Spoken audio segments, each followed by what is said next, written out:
Hello, everyone, and welcome back to the Footy Dashi podcast, where despite all of the efforts of the universe, Lauren and I are still alive. So would the still living Lauren like to say hi to fine people out there? Hello to the fine people out there. It's true. I'm alive. Still kicking. And really, that's all we can ask for. I'd love to ask for more, but I definitely have been lowering my expectations as of late, due in no small part to the fact that Lauren, we have kind of danced around this issue for the past year and a half. We really have.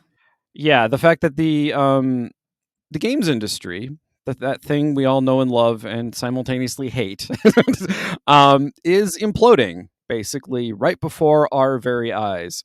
And the rate of implosion seems to be accelerating, not decelerating. So, given some changes in my life of late and also some struggles that Lauren has been going through basically in the industry for years now, we thought it was high time that we actually talk about the human cost of game development, something which it seems more and more of late that game companies, and I'm going to say companies, I'm not going to say studios, because really the problem here is capitalism. More and more game companies seem to just not give a shit about the sweat, the blood, the human emotion and labor that goes into creating these things that we all know and love. And I don't really know what to do with that. It's hard for me to sit here and, as we sometimes do, mentor babby game devs and to talk to people who are students or people who are sort of starting off in their careers and be like, yeah, this is wonderful. Isn't it really great creating games? While knowing at the same time that's am I setting you up for your doom? And I don't really know what to do with that. It's hard for me to do. I think for me, that's really what it comes down to, is recognizing that, are we setting people up for success in their careers when we do these things like mentorship, when we reach out to the innocent youths of the world, whether they're in teenager years or they're early adult years, which is now strange for me to say as a quite young adult, I guess myself, maybe. Oh no, so old.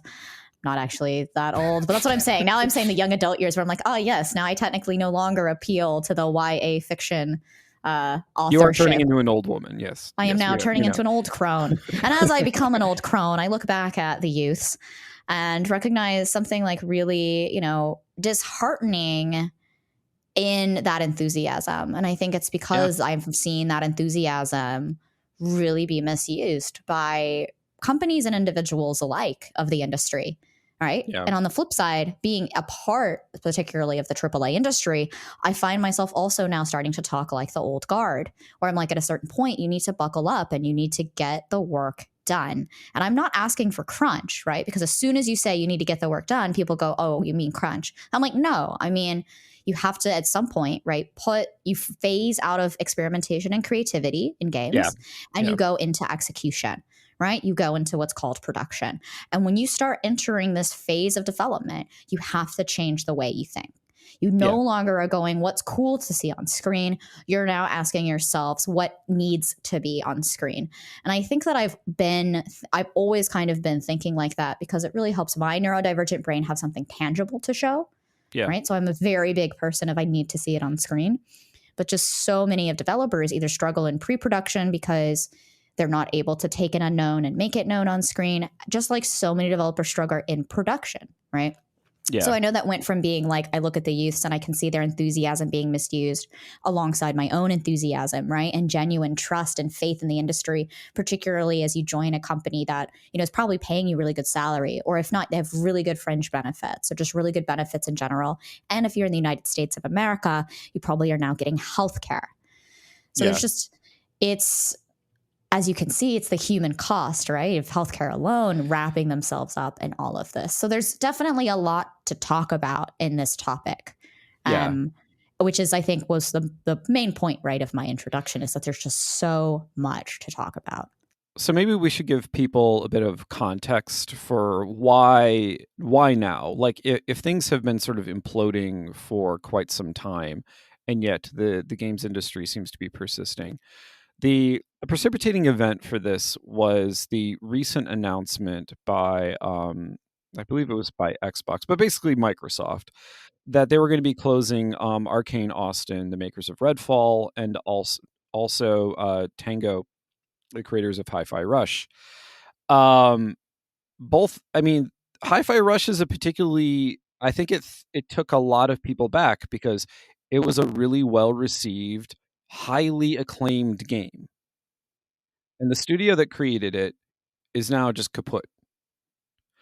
And I noticed that, even some friends of ours, like, just didn't really know how to respond to this, because I think people wanted to believe that, the literally now thousands of people who are out of work through the, like, endless series of closed studios, a lot of them by basically vulture capitalists, particularly, I mean, I'm just going to call them out. Like, what the damage that the Embracer Group has done to game studios just all by itself is incredible, like, Right. and unconscionable, to be perfectly And frank. yeah, and before we go any further, I just want to once again, right, do my general disclaimer here that I, right, Lauren Ash, assume no responsibility or liability for any of the information that I may or may not have regarding like these incidents, because the truth is that I literally know nothing. I am but a wee podcaster on this humble podcast. And can only, right, understand that any of the information you are about to hear is our own supposition Yeah. and complete opinion, and no personal affiliation to any aforementioned companies in this entire episode today. Yeah, we're just this is all just coming out of reporting that we have read. This is all just reporting and bullshit. And there we go. Yeah. Hooray. Sorry. But I think You have to do it. You have to do it. All yeah, right. I know, but I think the point ultimately is that, like, it's hard for individuals, especially those who have, like, remained in their jobs, to grapple with the fear and the sense of, like, I don't even really know what you call it, maybe even just like personal terror.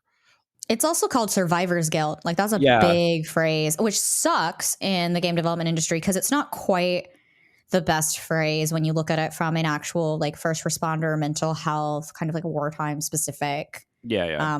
like traumatic experience. Like, it actually really kind of sucks to say things like that from me, because my family just happens to be both, they are military but also medical, right? So survivor's guilt is definitely something that has like that kind of connotation in my head. Okay. Yeah. But when you look at this issue neurologically speaking, okay, the same receptors of your brain going, everyone around me is dying in the games industry because they're losing their jobs, is the same neurological fight or flight response of actual death. Like, your brain does not know the difference. Your brain really can't handle it.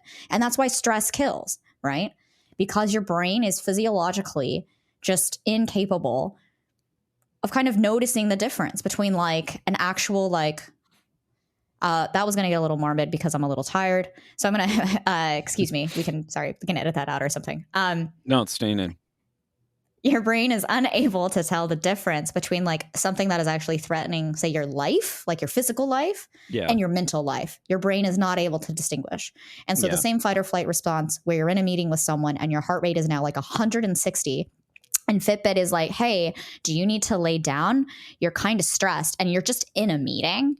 Yeah. Like, sitting down, that is the same response as like a T-Rex is coming at you and about to bite your head off. Like, it's the same. You need that heart rate because your body is like, fly, fly, fly, fly, my fools. And so I think that it's just, that's why survivor's guilt, right? Like, it's that experience. So, and then the individual context for me and why I wanted to talk about this issue today is that I recently took on a new job that is both f- strangely physically and like intellectually taxing at the same time. Physically, because I am loading and unloading hundreds of pounds of books. By the way, paper is heavy if you have a lot of it. Paper is not light, as it turns out. I'm unloading and loading tons of stuff all day, and also in the process dealing with like a lot of database issues because it's at a library. Dealing with a lot of database issues surrounding those various items, some of which have extremely problematic bibliographic records attached to them. Shout out to all my cataloging friends out there. And so when I get done with that, at the end of the day, I get home, and whatever free time previously I devoted to working on the game that I'm supposed to be making progress on, that's just kind of ground to a halt because I spend most of my free time now recovering from my job. And that doesn't give me any great satisfaction. Like, I guess I'm satisfied in the sense that I have, as Lauren alluded to earlier, I have medical benefits, my own medical benefits now. I'm no longer mooching off of my partner. I have, shall we say, modest paycheck, especially given the place where I live, and like all of my quote unquote physical needs, supposedly my material needs are supposedly being met, and yet at the same time, I feel depleted most days. And it's then extremely difficult to go back to, as you guys know and as I've talked about in the past, every game that I make is deeply personal for me. It sort of is addressing something fundamental about myself, my personal experiences, often sort of like the relationship between like that and certain like historical events. And it's really hard to then be in a place both emotionally and intellectually where I can sit down and I can write copy or I can code encounters that kind of, how should I explain this? It's actually kind of emotionally draining for me to do that, precisely because like if I'm drawing so heavily from my own experiences to do this, like I kind of have to relive it as I do it. And if I'm Yeah. already gone, then it's just hard to do that. I don't want to do it. It it taxes me even more, and then it means that like when I have to wake up early in the morning for my job, like I am then exhausted, and then I do all of my work and I get more exhausted, and it's just this vicious cycle. And so then as a result, it's unclear to me how it is that given like these incredibly trying circumstances, whether it's because like you're essentially like working on your own project in your off hours as like a side gig, or if your job actually is in game dev, but you essentially had this like sort of Damocles hanging over you the entire time. How can we collectively expect people to produce their best, their most compelling, their most human work? Actually, I want to go on a tangent about that for a little bit because I don't know if you saw the Lauren, if you saw the Apple iPad ad where they like squash a bunch of shit into like an Oh my iPad. God, I have actually not seen the Apple iPad ad. Do I need to like go and not No, pause the I episode, can just but explain to you. like, So, like, basically, the way the ad is structured is that it takes all of this like material, all these material remnants of human culture, like art, music, all kinds of stuff, and then it's put underneath this like giant hydraulic press, and then the idea is that, oh look, we here at Apple have found a way to squish all of human culture into this new thinner iPad. And what astounds me is one, the designer brain that came up with this ad, but also the idea that like it was just this perfect because of when it appeared. I have a feeling that if like this ad had appeared say 5 years ago, people would have been like, okay, that's just kind of dumb.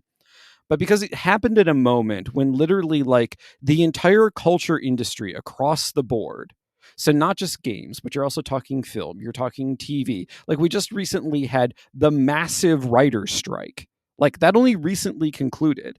And like the literal pitched battle that creative types have had to fight, literally fight against the very people who hold that sort of Damocles over them.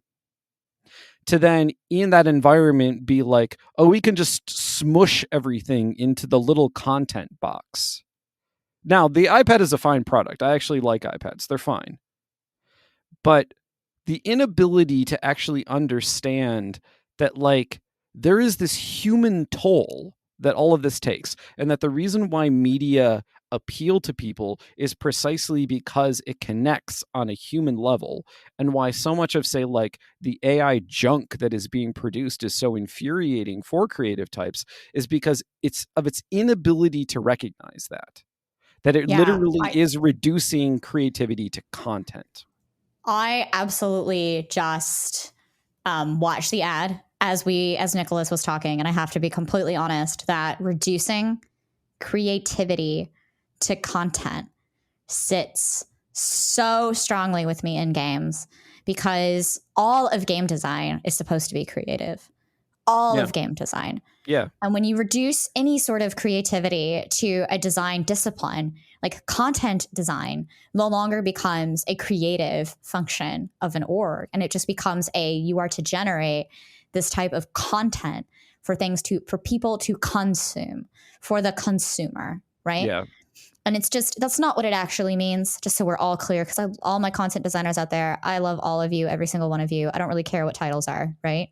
But it's also like the same when you say you reduce narrative to VO. Yeah.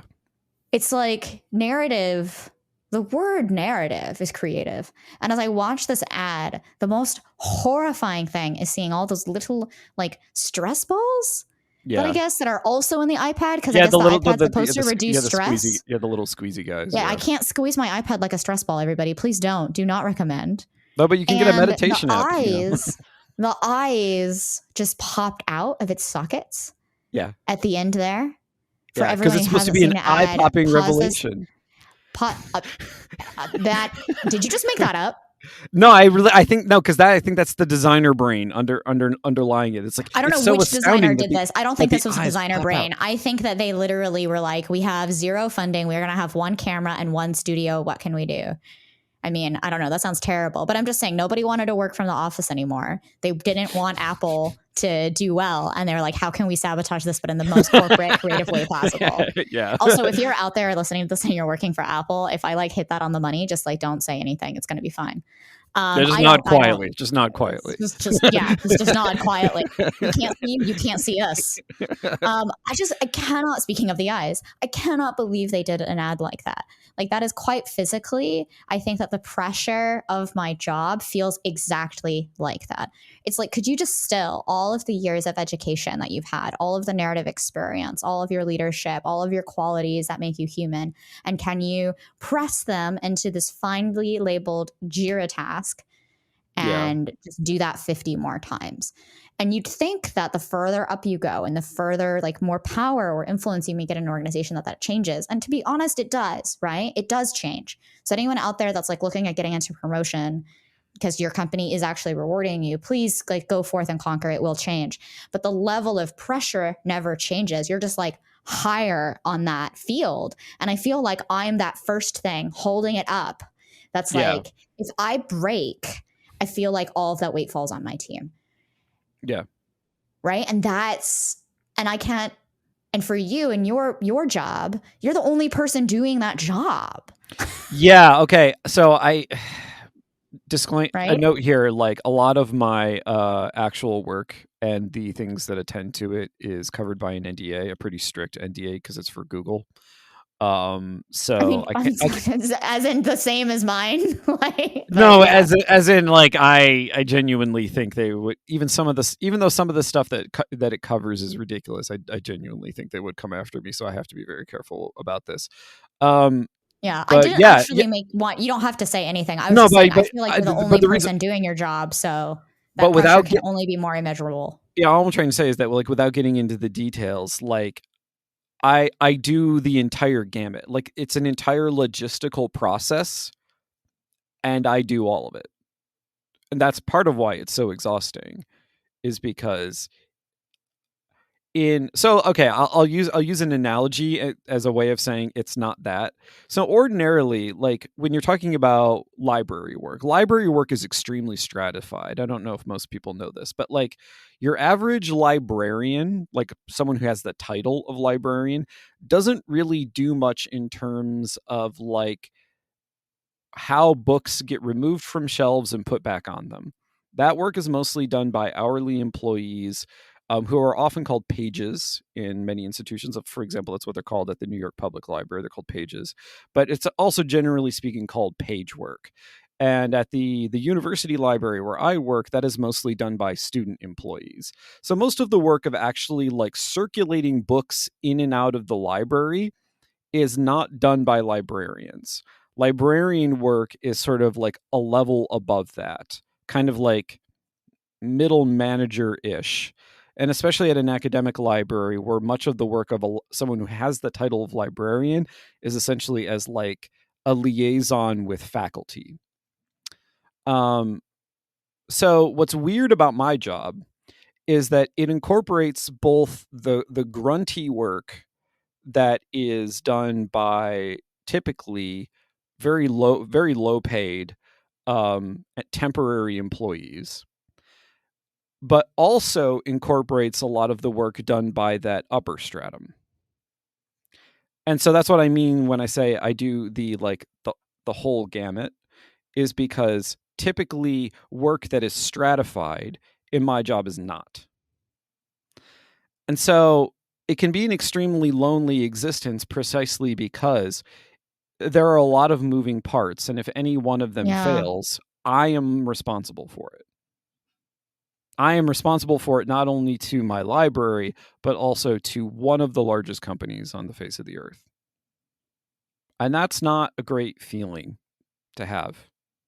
And so when I sit down in front of my spreadsheets, it's funny, I also work a lot with spreadsheets at work. But when I sit down in front of my spreadsheets for writing out, the various encounters before I just, go through and encode them, it's really hard to look at those spreadsheets and not have like visions of the evil spreadsheets that I have to deal with in terms of Yeah. my work. And I like that does and Lauren is right. It's weird because there is this like fight or flight response that you have. It's like, will I push through this and do the thing that is personally valuable to me, that helps me remember the human being that I actually am? Or am I going to run away, have a stiff drink, and pass out early so that way I get enough sleep for once? It's really, really difficult to make that choice, everybody. Because most of the time you will actually sacrifice what is personally valuable to you as a human being because someone is paying you money. And you are sometimes, at least for me in games, you are doing things that you find personally valuable. Like you are in some ways being creative, whether you're creatively solving a problem, creatively, helping someone collaborate on like a hard issue for them, or you're now becoming a leader and you're able to see other people being creative, right? Yeah. Like that's fantastic. And so those things are also valuable, right? And then obviously your values shift, right? So you start putting more of your time into work and you're going, hey, I don't need to eat as healthy because, my job is more important. Or, hey, like I don't need to take as many breaks or like a lunch break because I'm just finally in flow because I don't have any meetings over lunch, right? Yeah. Like your brain does what your brain wants to do. It wants to find things personally valuable, right? It wants to be creative, as a creative for me, it wants to be creative. But what I've realized like over the years for myself is that doing those side projects in games, whether they're games related or not, is almost more important than getting enough sleep. And that is something I never thought I'd say until probably this week, only because I've been sleeping like crap lately. And so now maybe I'm like, maybe I don't need sleep. But also like, it's all about managing your energy level. And that's something that I did want to talk about on today's episode, where it's like, hey, we're going to be talking about some hard things like the burnout and these like AAA instances, and how are we going to like, how do you make that decision? And I think for me, what it comes down to is no matter what the creative work you do have to figure out where are you putting your energy level, whether that's making dinner, right? That could be an energy level. Like maybe you always cook dinner and now suddenly you're finding yourself not having time to cook. Or by the time you cook, it's now 9 p.m. And now you get to watch one episode and it's 10 p.m. Oh, well, you need to shower. And now it's 11 p.m. And you're like, fuck, I need to go to bed by 12 at least so I can wake up at 6 to do it all over. Right. Yeah. So that could be energy levels there. Right. But also energy levels during meetings or energy levels at work. Like how much of your attention and focus, right? Are you in the right meetings at your job, whether it's something like, Nicholas's job or whether it's a games job, honestly, or whether it's even at Starbucks. Right. Like I think that like I was a retail worker and how much energy I put into my job in retail is very different than the energy you do as a creative, right? So while we are talking about creative work today, which I think like particularly in work from home is a whole other thing, I do just want to mention that like this type of energy usage, right, applies to anybody. And for me, where I choose to put my energy is really just a note card that is sitting on my desk going, how much energy are you devoting to, right, your work versus your personal life today? Yeah. And it's just to remind me that, yes, like my friend goes 8 and skate, right? I'm like 6 and quit. Like, can I just shave off 2 hours? Which, but like, I think like what's fun though, right, is I go, hey, how much energy have I put into work today? Like, am I exhausted? And it's 11 a.m. because I've actually had 3 or 4 meetings. Yeah. No kidding. I've had 4 meetings or whatever. Yeah. And it's 11 a.m. Am I exhausted? Because if I'm exhausted and I see, hey, you need to do a task and it's 11 a.m., actually, let me take an early lunch. Let me just step away from my computer or let me go take a 10-minute walk or what can I do for myself? Even if it's, let me go write like a poem or something like really quickly. Like, and I think that like not everyone can do that in every job, right? Like that is a very work from home or you're at an office and no one's there. So you can obviously leave your desk. Obviously you can't do that, say for shift work, or you can't do that for retail or even restaurant work, right? But then it's like that recovery time that Nicholas is talking about. It's like figuring out when to make recovery. Because I think for me, the biggest thing with energy is recognizing that you just have a limited amount each day. And if you don't get enough sleep, your energy just continues to spiral out of control. Yeah. But if you get enough physical rest, but you don't get enough creative rest or mental rest, it's gonna catch up with you in different ways. So something I've been thinking a lot about. God, my voice broke very weirdly there. That it hasn't broken like that since I was 17. Is the story that Jason Schreier tells. I believe it's in Blood, Sweat, and Pixels about the creation of Stardew Valley.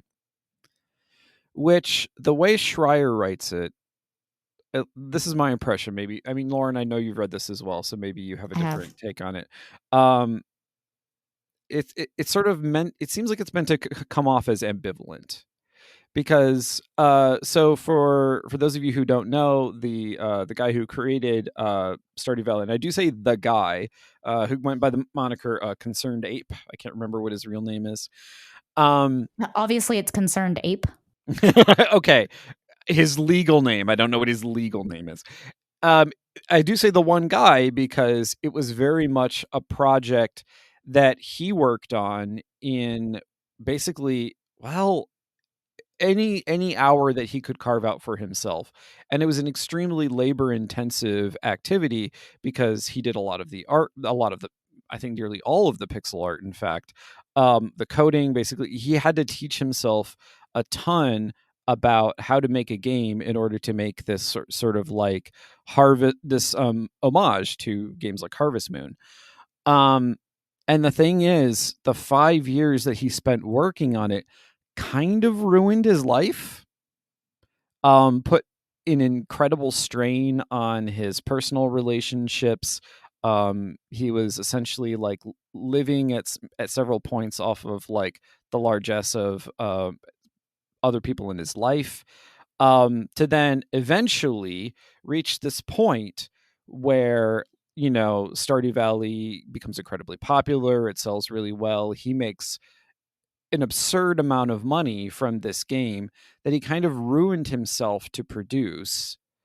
And at the very end of that particular chapter, from what I recall, Schreier mentions that, or there's this weird characterization where it's like, despite having been becoming this extremely wealthy person at the end of all of it, it's clear that then Concerned Ape doesn't really know what to do with the money once he's gotten there.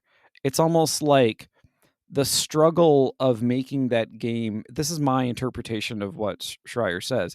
The struggle of making that game was so intense and so transformative, possibly in a bad way, of him as a human being, as a person, that even success can't cure it.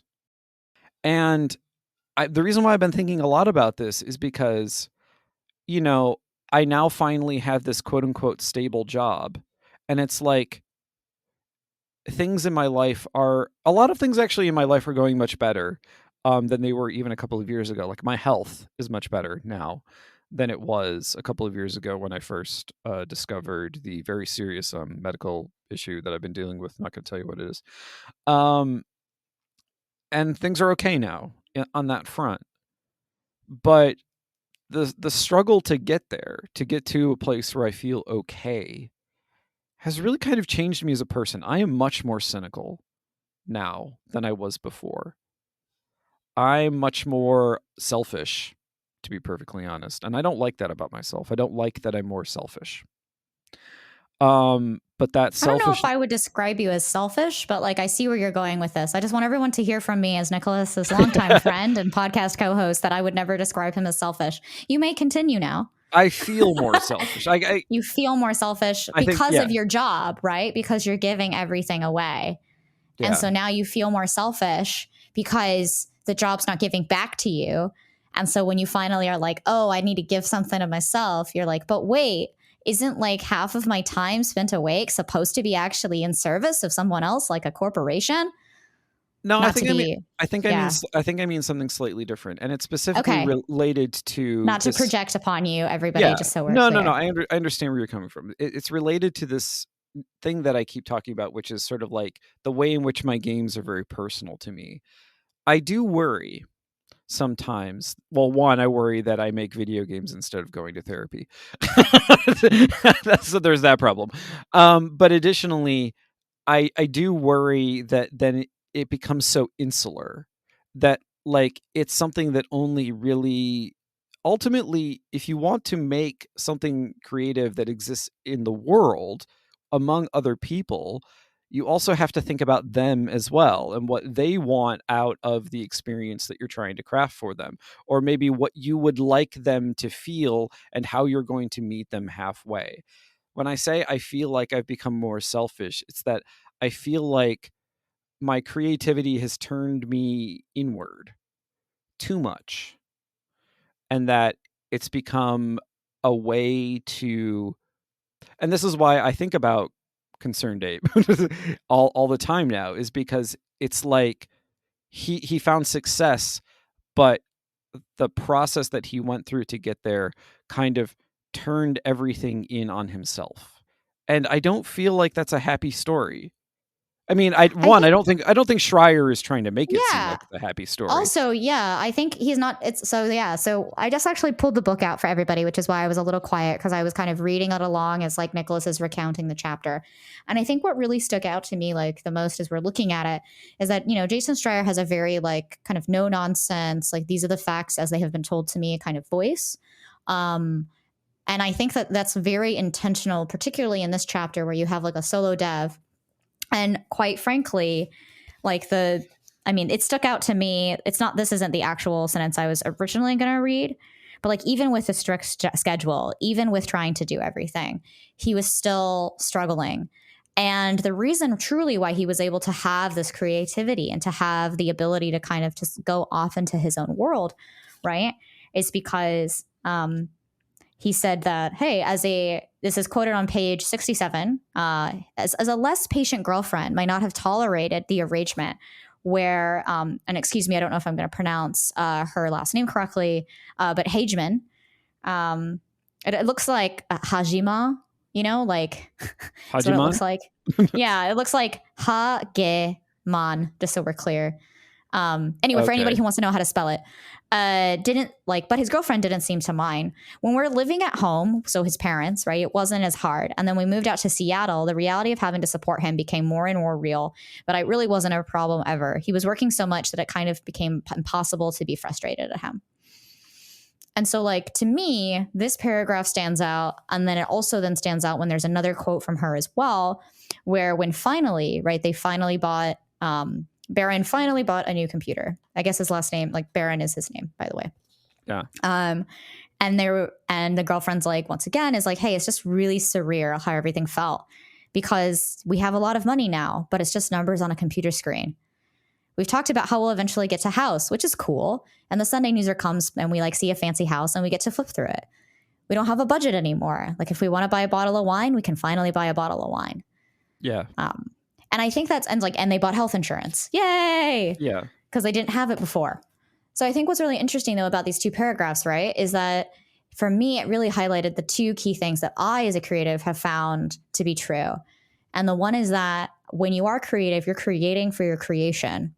Whether or not I think it's you turn insular into the story, right? So you're creating something for yourself that you hope others like, right? Because I think he did. He's releasing a game. Even though the whole paragraphs are talking about how he and himself was looking at it, you're able to do that because he's a solo dev, right? But at the end of the day, he was like, I just hope other people play it. And he really wanted, right, Wada of Harvest Moon to play it, who did, right? And he's like achieved this goal. But on the other hand, you're a creator, you're a creative. So creativity is all about finding something new to do. It's about being original and ingenious. And so you don't just make a creation and then leave it. You have to keep making. You have to keep making creation again and again and again and again, because like there's that drive in you. And I think we see this whenever we like idealize, film directors. They don't just make one movie and we're like, that's the movie for them. No, we follow them throughout their career. We're like, no, keep giving us more of those movies that are your thing, right? I think it's easier to do with directors and film directors. It's easier to do with solo devs because you can look at one person and go, this is your success. But when you translate that into a company, right? Yeah. You now start to realize that it's more collaborative. There's just, even if it's not collaborative, quite frankly, there's just more people. Yeah. Right? And I think that level of peopleness, right? The sheer scale, that's now where we start to get into these problems of burnout and recovery, of now like that shared, I don't want to say that's where we get into the problems. I think you have them also individually. It's just that's when you get to see the scale of the human cost, because it's no longer an individual you get to look at and you're like, oh yeah, film directors never sleep. He's always thinking of his next great idea. You get to like romanticize it, right? Yeah. But when it's 2,000 people and a company, or like through 3 companies, you can't romanticize that. No. You can't. Well, and also it means the scale of, it's interesting. Like it means the scale of success and failure is magnified like 1,000-fold, because, if I finish act 2 of the game that I'm working on and it goes out and some people play it and it has modest success or has no success at all, like the magnitude of that failure isn't really extreme, since a lot of like my personal satisfaction derives from like the sense of fulfillment that I get out of doing it. Like the commercial pressure just kind of isn't there for me.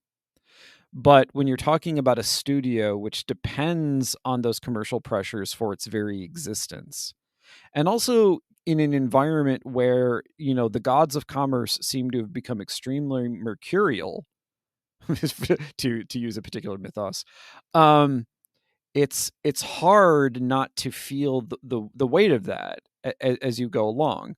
And also, I think it makes sense why certain studios have made what seem like otherwise inexplicable decisions. Like, for a good example of this. So Larian, the creator of Divinity Original Sin and Divinity Original Sin 2, and also a game nobody's ever heard of called Baldur's Gate 3. decide I really love decide that you led with like Divinity Original Sin, just so that people would get a little bit okay. No, confused. no, no, but I did this intentionally, precisely because Larian seems to, at least according to everything that has been put out in the press, seems to have made the conscientious decision not to continue making the very game that was the very kind of game that was extremely successful for them. No DLC, no follow-up, nothing. And focusing back on their own work and their own original intellectual properties. So that's actually the reason why I foregrounded it. And that might seem to people like it's bonkers. Like, why would you have this incredible success and then walk away from it?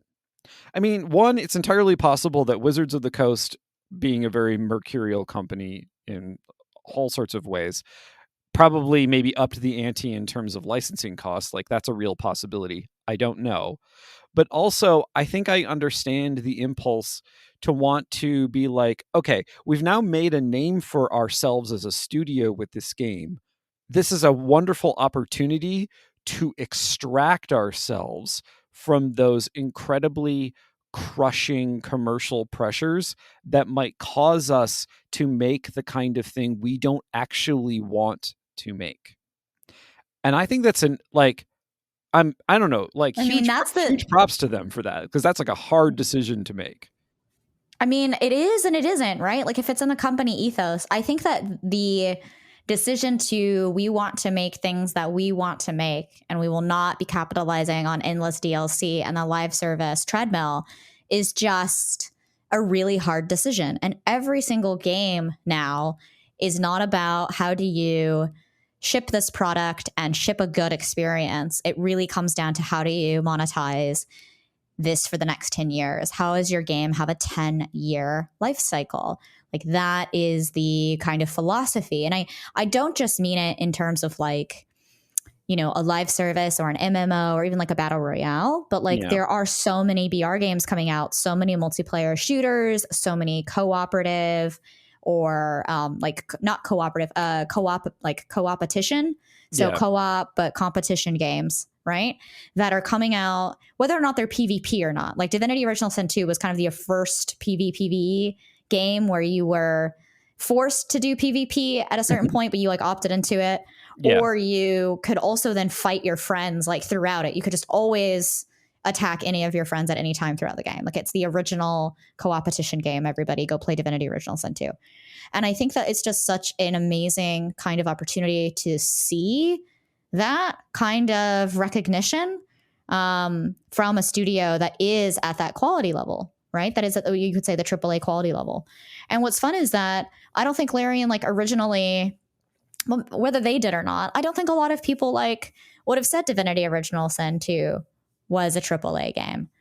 Like it absolutely was, Well, but I'm certainly saying not. like when it Not based on the first, size of the studio at the time. not based on the Yeah. size of the studio, right? Yeah. And I think the same could be true for, you know, another game that's come out and another company that I absolutely love, Supergiant. Just released Hades 2. And it's the Yeah. first sequel that company has ever done because they wanted to expand it and also do that creatively, right? Yeah. And it was probably a bit of a business decision. Everything is. But I think what's crazy is that the reason why games are, this was the inciting incident, right? So we're going to try to end on it. Is that why are games imploding?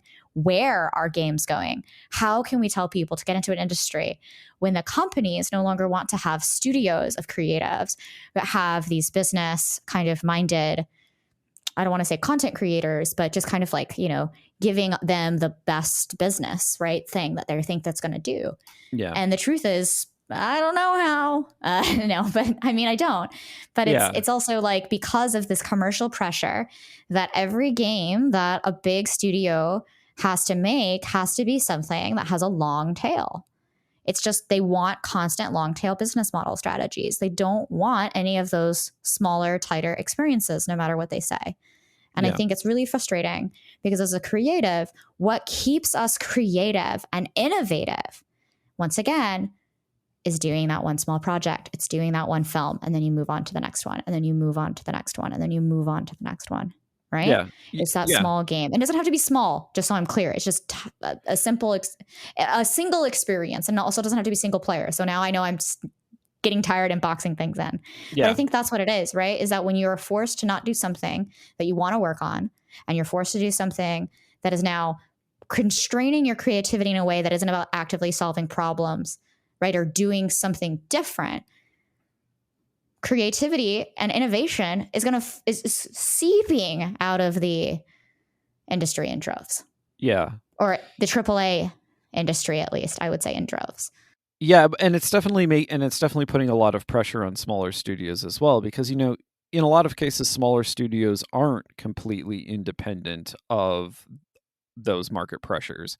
I mean, they exist within the same general universe and often have to they face the same commercial constraints that much larger studios do. But I guess I take a little bit of hope, a tiny, tiny, tiny bit of hope from studios like Larian, not just because they make great games, but because I think they have correctly recognized that in the current environment, you can't just assume that that human element, your creative impulses, all of the things that make living ultimately worthwhile, you can't just assume they're going to be there. You have to actively protect them. And in some cases, you have to actively protect them against the very industry in which you work and operate, and the sort of the assumptions that govern a lot of the things that happen there. And then on a personal level, for someone like me, I think the same lesson holds differently, but the same general idea, which is that I personally can no longer take for granted that I'm going to have that time and energy available to me to do the things that I find personally fulfilling. That if I want to keep working on this game and keep producing the thing that I want to produce, I have to actively protect that part of my life from the constraints that I feel in other places. Because, I mean, that in many ways, sort of, Barons or Barones or however you pronounce his name, his girlfriend really kind of points to the lie of the whole thing, which is that there is, and in my case, my partner has provided a great deal of stability, all the time that I've been an adjunct or working freelance. 90% of the time, I've never had benefits to lay any claim to. Which is not a good thing to have when you have health problems. And so, we need to protect these things, and we also need to support each other. You guys all know that I'm a big lefty, so there's power in a union. It's high time the games industry was unionized on a massive scale, not just for those material benefits, but also because I think, as the writer's strike demonstrated pretty conclusively, but also to protect the creative aspect of your work. That is an important lesson that needs to be learned from the writer's strike, is that these things can't be taken for granted anymore, and you really do have to fight for them. And I hope, I sorry, I'm getting emotional here. It is my sincere hope that people don't despair from all of this. That the lesson that people learn is that we have to protect us, and that we have to keep an eye on what is valuable in the creative work that we do. And I think we're going to end it there, unless, Lauren, you have anything else to add. No, I want to end it there as well. I think that it is not just about the creative work you do outside of the company. You also need to protect the creative work that you, and if you are in a leadership position, that your team does from the company as well. And with that, everybody, thank you for this wonderful podcast episode today about the inciting incident that is honestly the implosion of the AAA video games industry. I hope a year from now that we all still incredibly do not despair, despite how we are coming across and despite how tired you can hear my voices. I am not disparaging. And I am actually still kind of impressed by myself today that tomorrow I actually do think I am going to get all of my work done next week. We'll see. Knock on wood. Yeah, knock on wood. And that's what I'm saying, right? Is that I wanted to end on a laugh, because at the end of the day, laughter is what's going to keep us hopeful, and laughter is what will protect you. in dark times. So with that, thank you guys for listening to Furudashi Studios. You can find us on patreon.com/Furudashi. Yeah. As well as us on the platform that was formerly known as Twitter, though we are recently there, or not so recently there. But yeah, please look for us on Twitter. We'll see you next time, and thank you so much.